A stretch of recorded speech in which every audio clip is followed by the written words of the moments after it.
Manusia tidak bisa melepaskan diri dari kehidupan masyarakat karena pada hakikatnya manusia merupakan makhluk sosial.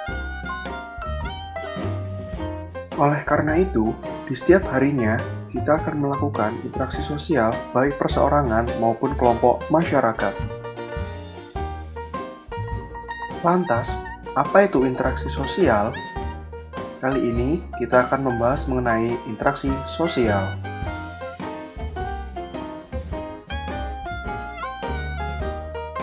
Interaksi sosial merupakan hubungan antar perorangan, antar kelompok manusia, maupun antar orang perorangan dan kelompok manusia. Kemudian ada syarat-syarat interaksi sosial. Syarat-syarat interaksi sosial dibagi menjadi dua, yaitu kontak sosial dan komunikasi.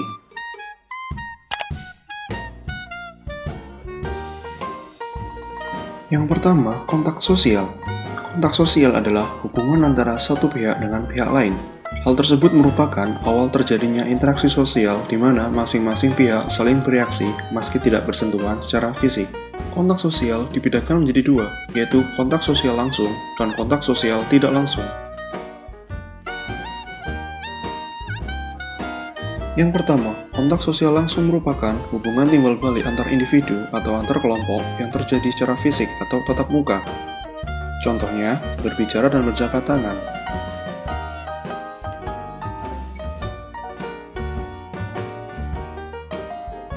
Yang kedua, kontak sosial tidak langsung adalah hubungan timbal balik antar individu atau antar kelompok melalui perantara, seperti komunikasi melalui media contohnya, telepon, chatting, ataupun menyampaikan pesan lewat orang lain.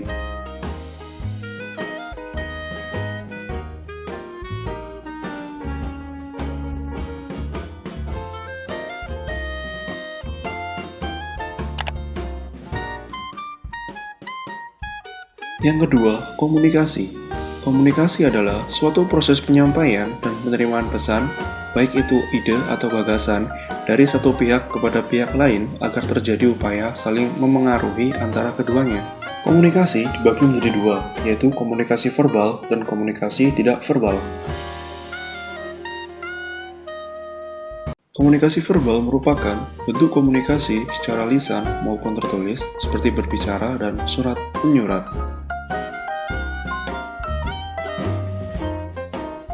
Komunikasi nonverbal merupakan bentuk komunikasi dengan menggunakan simbol-simbol atau gestur tubuh seperti menyapa teman dengan melambaikan tangan. Lalu, bentuk-bentuk interaksi sosial ada dua, yaitu proses asosiatif dan disosiatif.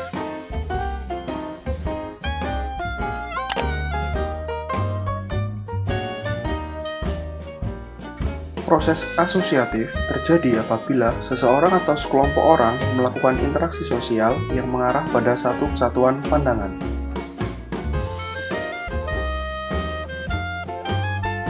Proses ini terdiri atas tiga bentuk, yaitu kerjasama, akomodasi, asimilasi. Yang pertama yaitu kerjasama. Kerjasama dimaksudkan sebagai suatu usaha bersama antar orang perorangan atau kelompok manusia untuk mencapai suatu atau beberapa tujuan bersama. Ada beberapa bentuk kerjasama, yaitu yang pertama, kerukunan, yaitu mencakup gotong royong dan tolong-menolong. Yang kedua, bargaining, yaitu pelaksanaan perjanjian mengenai pertukaran barang-barang dan jasa antara dua organisasi atau lebih. Yang ketiga, kooptasi, yakni suatu proses penerimaan unsur-unsur baru dalam kepemimpinan atau pelaksanaan politik dalam suatu organisasi sebagai salah satu cara untuk menghindari terjadinya kegoncangan dalam stabilitas organisasi.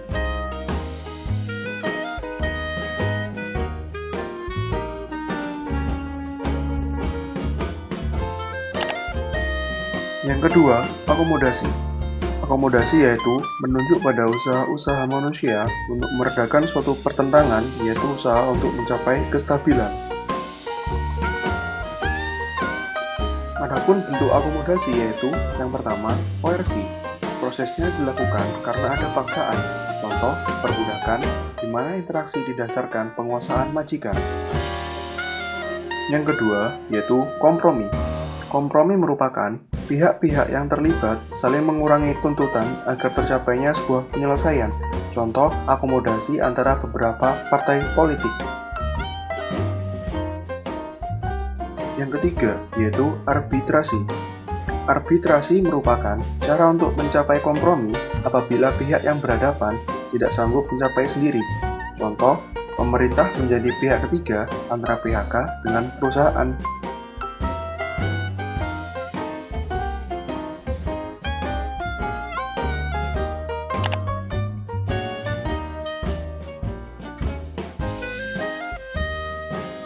Lalu, yang ketiga ialah asimilasi.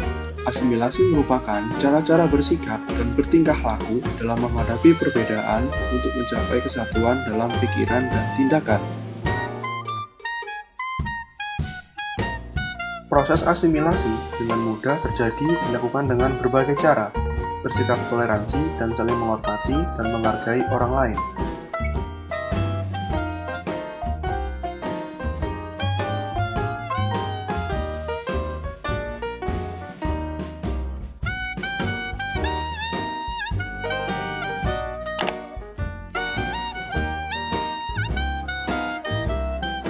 Lalu proses disosiatif. Proses disosiatif terjadi apabila seseorang atau sekelompok orang melakukan interaksi sosial yang mengarah pada konflik dan merenggangkan solidaritas kelompok.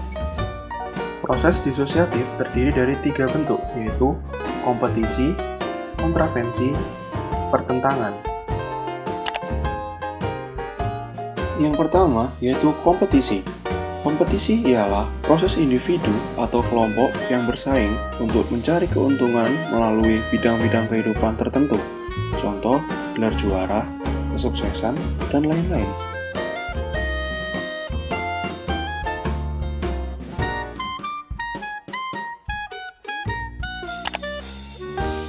Yang kedua yaitu kontravensi.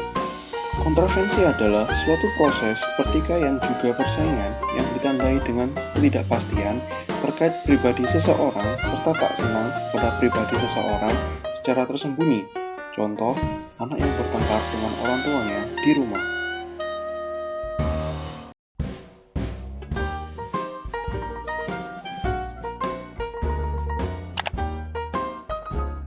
Yang ketiga yaitu pertentangan atau konflik. Pertentangan atau konflik adalah suatu proses di mana individu atau kelompok berusaha untuk memenuhi tujuannya dengan menentang pihak lawan disertai kekerasan dan ancaman. Contohnya, konflik skala internasional yang sedang terjadi di luar negeri. Lembaga sosial. Lembaga sosial adalah lembaga yang mengatur rangkaian tata cara dalam memenuhi kebutuhan manusia dalam menjalani kehidupan dengan tujuan mendapatkan keteraturan hidup. Lalu, ada jenis lembaga sosial, lembaga keluarga, lembaga agama, lembaga ekonomi, lembaga pendidikan, lembaga politik.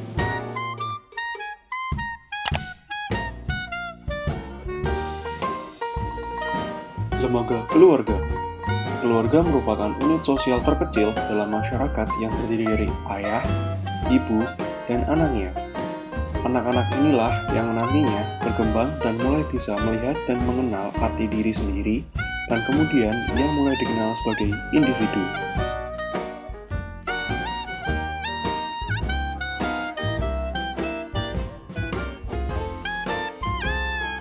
Fungsi dari lembaga keluarga ialah yang pertama, fungsi reproduksi.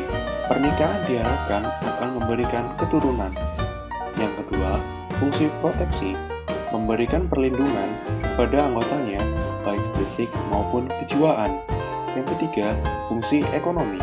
Kerjasama antara ayah dan ibu dalam mengelola penghasilan menjadikan keluarga dapat memfungsikan ekonomi secara efektif dan efisien.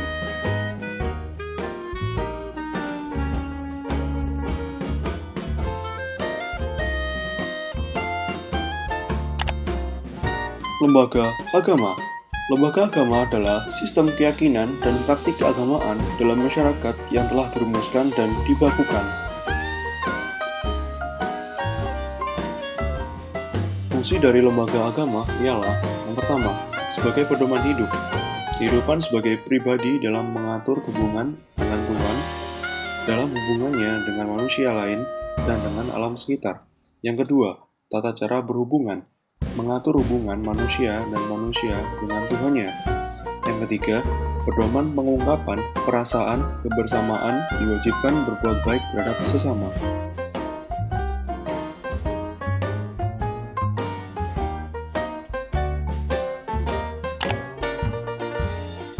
Lembaga ekonomi merupakan bagian dari lembaga sosial yang mengatur tata hubungan manusia dalam pemenuhan kebutuhan sehari-hari.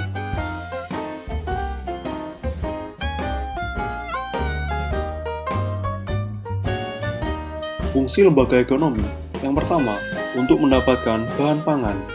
Kedua, untuk melakukan pertukaran barang atau barter. Yang ketiga, tentang harga jual beli barang.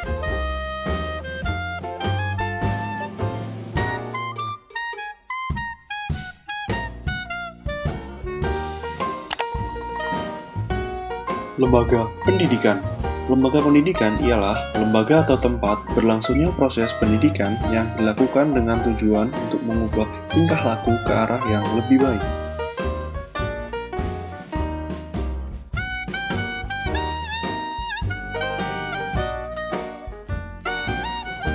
Fungsi lembaga pendidikan yang pertama, mengurangi pengendalian orang tua karena yang berperan dalam pengejaran ialah guru.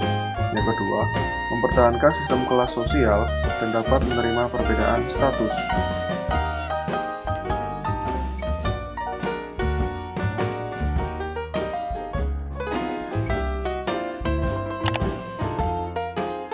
Lembaga politik. Lembaga politik merupakan suatu lembaga yang mengatur pelaksanaan dan wewenang yang menyangkut kepentingan masyarakat agar tercapai suatu keteraturan dan tata tertib di masyarakat.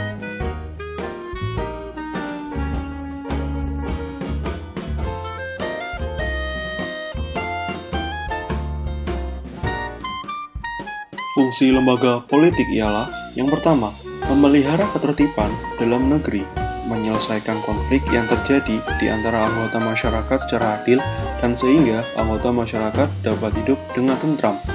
Yang kedua, mengusahakan kesejahteraan umum, mengusahakan pemenuhan kebutuhan pokok masyarakat. Pengaruh interaksi sosial terhadap lembaga sosial. Interaksi sosial memiliki pengaruh besar terhadap terbentuknya suatu lembaga sosial. Interaksi sosial dan lembaga sosial sangat membutuhkan dan tergantung satu sama lain.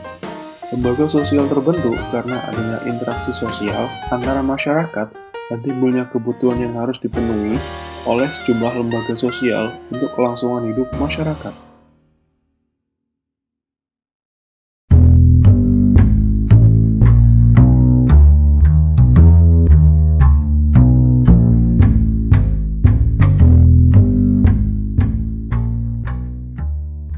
Soal pertama, apa itu interaksi sosial?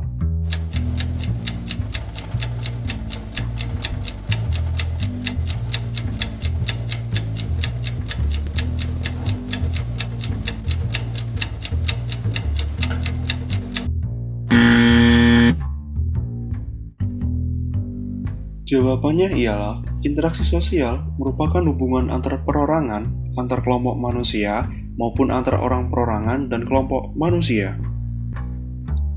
Soal kedua, berapa jumlah bentuk interaksi sosial?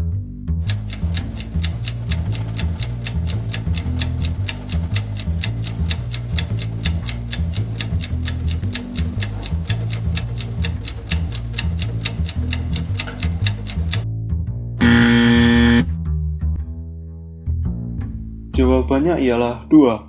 Proses asosiatif dan proses disosiatif.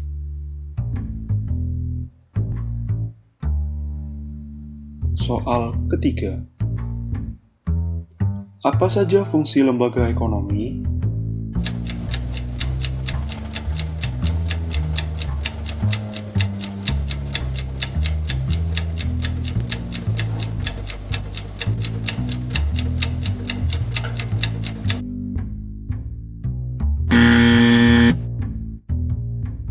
Jawabannya adalah 1.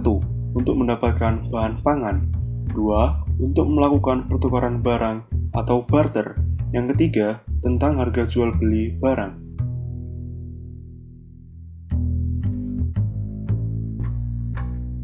Sekian video animasi pembelajaran mengenai interaksi sosial. Sampai jumpa lagi di pembelajaran selanjutnya.